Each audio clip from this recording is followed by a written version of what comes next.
Good morning.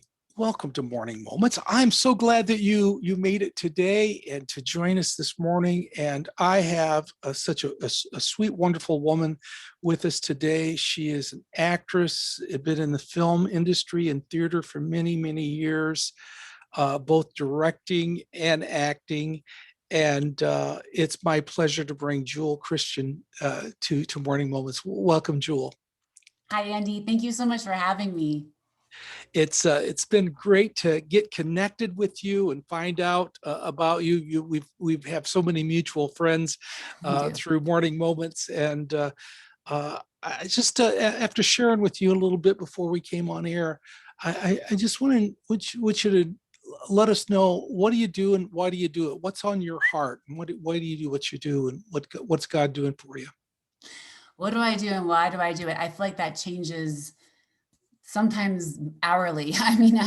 What do I do? I know we connected because I'm an actor and I do have a background in film and TV and theater, which is awesome. I will say though that that was not my like goal in life. Like I wanted to do it, but I was firstborn, responsible, don't do theater, do media. So I did that and I worked at a talk show in downtown Chicago and ended up, being a production assistant and then associate producer on a show. And then this makeup artist was like, "Hey, would you be my model for this makeup competition?" And I was like, "Okay." She won an award with me. It led me to doing modeling. I am not a good model, but it paid the bills. So I did that. But my goal was, I always loved acting, whatever, but it was, again, like, that wasn't what I went to school for, whatever. But it's funny how you think, well, I'm going to go this way. And God can say, well, yeah, but we're going to put you back this way. So long story short, I started doing some acting in Chicago. And then my husband moved us to Phoenix. And I thought, what in the world? But I did they don't do this anymore, I don't think, Andy, but the cheesy, TV commercial where like I jumped in the air and then froze. And, I don't see those anymore, but those were a thing back in the early 2000s, and then we moved to Los Angeles. I was, my agent, actually, this is a good agent in Phoenix told me, don't do it. You're going to waste your time. You're 27, you're way too old, you're a Caucasian female, and you know nobody in the business. There's no way you're gonna have any success whatsoever. I said, okay, I'm going. And he gave me a list, and I'm not joking, it had 3 names on it, 2 agents and a manager. That's all I had. I entered LA with my little list, and I called all 3, talked to a manager. He said, there's no way, you're way too old, you're not in the union, you don't have credits, just don't waste your time. And I talked to an agent, and he said, well, we can represent you for commercials, but that's about it. I said, okay. And I started taking classes and doing things. And then God opened crazy doors for me. I'm just going to tell the story because it's so, like, when God opens a door, he like literally like parts the Red Sea. This is like my Red Sea. I went to it was a workshop. And the only reason I signed up for it was because I was like, this was a director. His name was Darren Sarafian, and he was working on a new show called CSI New York. It was in development with Gary Sinise. And I went to this workshop, I'm not kidding, so that I would be able to tell my future children that I got to be directed by somebody who is legit in the business. That was my expectations. Long story short, I performed this monologue and didn't think twice about it. He remembered me. Called me in for an audition. I ended up booking a gig. It was crazy. I didn't even have agent representation. I wasn't in the union. It just all happened. And then I ended up booking another very well-known, highly rated TV show, House MD on Fox. And it was just like, oh, now things are happening. And I'm in the union and I got an agent, I got a national commercial and things are happening. This is what I'm supposed to do. And then my husband's like, we're moving to Chicago. And I'm like, no, because this is before the whole Chicago empire. There was no Chicago TV being filmed back then. It was basically a theater town. But I loved my husband more than my career. So I went. I had a bit of an attitude. I was like, oh, I'll go. I'm not going to love it, but I'll go. And I went. When I was there, I actually fell in my lap, started teaching acting to teenagers, which I loved. I love teenagers. I love teaching acting. I love their sass and their attitude and getting in their head and encouraging them through it. I started directing theater through this company called CYT. We'd have like 130 to 150 kids come out and audition. and we would cast 100 kids. And then I'd have like an assistant director, a vocal director, a choreographer, and we'd put on these massive shows. And it was going well. And okay, again, let me just clarify. I did not go to school for directing. I did not go to school for teaching acting. When I was in LA and studying these things, I was under a great, wonderful teacher who I worked my way up the ranks from the beginner to middle to master class. And he's like, hey, I want you to be my teaching assistant. So being his teaching assistant, I basically learned how to do what I was, unbeknownst to me, about to do in Chicago with all these teenagers. Great chapter. I'm like, this is going great. Things are moving along. I'm gaining momentum. I got an agent in Chicago. I'm like, this is fantastic. And my husband says, oh, we're moving to Colorado. And I'm like, well, that's just the nail in the coffin, because I've never heard of the hip happening TV film scene in Colorado. Like, there's just no way this can happen. I should mention, I'm gonna be very vulnerable here, that when we moved here, I was having some health issues. I have had some health issues since I was 20. I had malaria, very, very, very sick. I was in Africa, and people say like I almost died, and they don't mean it. But Andy, when I say like I almost died, I really did. And I was so sick that I thought I was going to die. And I thought, I just want to take whatever pills I need to take to get back to American soil so I can say goodbye to my mom and my dad and my family. And so I'm taking these pills. They're on the box. It says not approved by the FDA, may cause blindness, may cause brain disease, may cause heart disease. And I'm popping these pills like they're candy, because I'm not going to live long enough to deal with blindness or brain disease. I just need to make it home for my 25-hour flight. So I did that. Fast forward, that has had a impact on my body. I still have some issues, some physical issues, and depression issues and stuff from that. So we come to Colorado, and it was like I went from 100 miles an hour to like a screeching halt in every aspect of the word. I wasn't working. I didn't know anybody. I didn't have much of a social life. My body collapsed, like just fell apart. When I actually stopped and rested, my body just fell apart. I entered a very, very deep depression. I just want to say right now, if anyone is listening and you're going through a depression of any type, do not believe that you are hopeless. It's not hopeless. I will be vulnerable for that one person. I was a 40-year-old woman, afraid to go to sleep at night because I was afraid of my dreams, not wanting to get out of bed, not wanting to function, not thinking there was any hope for me, thinking my family would be better off without me. And I've had all this prior success, and none of it meant anything. I was very lonely. I thankfully found a wonderful, wonderful counselor who just went through it with me. And my 6-month hiatus that I promised my husband turned into 16 months.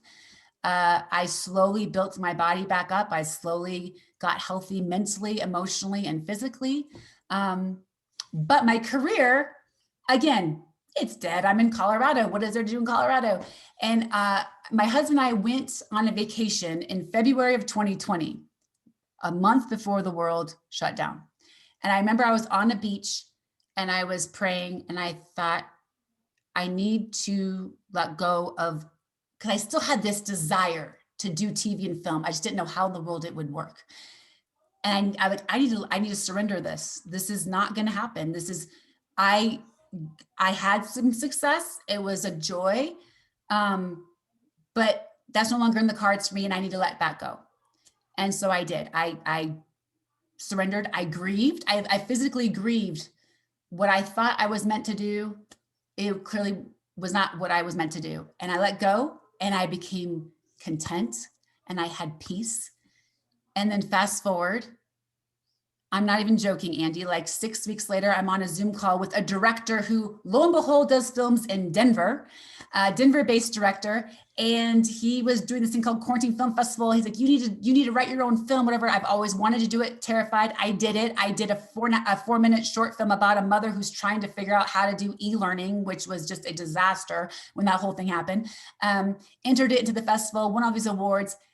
3 months later, I taught an audition workshop for over 100 young people. Again, here I'm going to work with young people again, signed with an agent. And now with COVID happening the way it is, it's all self-tape. So I started self-taping and doing things. I got to do a movie in the October. Like this is like literally like 10 months after I'm like, my career's over, I'm surrendering, with kids who I love, training the next generation of filmmakers. I took 4 weeks, went to Cheyenne, Wyoming, worked with 24 high school students, AD'd this movie, also was in it.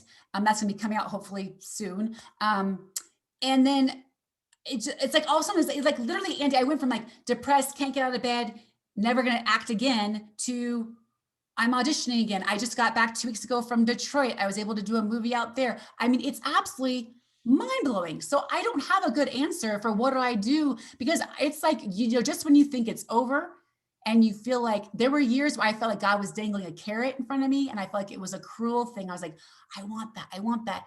And here's the deal. Sometimes you got to not want it. First of all, you got to be content without it. And then once you are content, let it go and focus on being a human being. We're not human doings, we're human beings. That's something I don't do well with. I don't rest well. You surrender and let God take control. I am living proof it's not too late. I don't know how old you are. I don't know what your goals are. I don't know what your dreams are, but I am living proof it's not too late. I'm living proof that it's not too late to get healthy. I'm living proof that it's not too late to pursue your dreams. I'm living proof that you can go back and revisit something that you felt was on your heart that has been dormant for a while. It can be resurrected. And I'm just excited. And so that was a really long answer, but that's kind of my story. Jewel, I want to share a few things that came to my heart while you were talking as we begin to wrap this up. When in the book of Acts, when Peter and the disciples were performing miracles, and the crowd was shocked by them, and somebody said, these were unlearned and uneducated men, but they had been with Jesus. And what makes you qualified, and the only thing that makes you qualified to do what God has called you to do, is that you've been with Jesus. And so often people are looking to further qualifications. He doesn't just call the equipped, he equips who he calls. And when you are willing to step out, no matter what your background is, God's called you to do it, and just go ahead and go forward. And there will be times like Jewel, you have to die to the vision that God's given you. And when you say, I'm going to let go of the vision, he'll bring it back to you. I also want to, I just have to say something about her statement about depression. Most of you all know I'm a nurse and my background is a psychiatric nurse. Some of you have been with me and listened to Morning Moments for several months. There was a time about a couple months ago after my dad died where I stopped Morning Moments, and I went through a period of time where I needed help too. And I thought there was no hope for me. I thought there was no hope for my marriage of 45 years. I just felt like there was no hope. And I started doing Morning Moments back up, not because I felt like it, but out of my need. And then in the midst of that, restoration was made. And you just move forward, get help. For those of you who are listening and going through depression and other issues, don't let people make a difference in whether you get help or not. You go get help. You reach out. You go to your doctor. You go to a counselor. You go to your pastor. You get help, because there's hope on the other side of that. Jesus has a plan for your life, and don't let the enemy take it away with depression And I don't know why I'm saying this today. I don't know why I'm directing it to you right now. Some of you are listening to this and say, well, this isn't what we expected for morning moments, but I never know what to expect in morning moments. So, Jewel, we're gonna put her credits, and we're gonna talk about her movies and what her things she's done, things she's doing. That'll be down below, and we're gonna pray for Jewel. I want you to pray for Jewel Christian as she continues, but I also want you to take at heart this beautiful woman poured out her heart to you for a reason. And some of you are listening to this and going, I can't believe they're talking to me right now. And there's a reason. So I want you to stop when this recording's over, however you're listening to it, stop and make those steps you need to get some help, to reach out to people and realize God's got a future hope and a plan for you, but you got to get well first before you get that. And I don't know why I should have said that, but I just felt in my spirit that it needed to be said. Jewel, I want to thank you for listening to God and speaking what's in your heart. Thank you so much for joining us this morning. Thank you so much for having me. Thank you. Thank you for joining us for Morning Moments. Please pass this message on and this interview on to others who need it, and keep coming back for some more morning moments.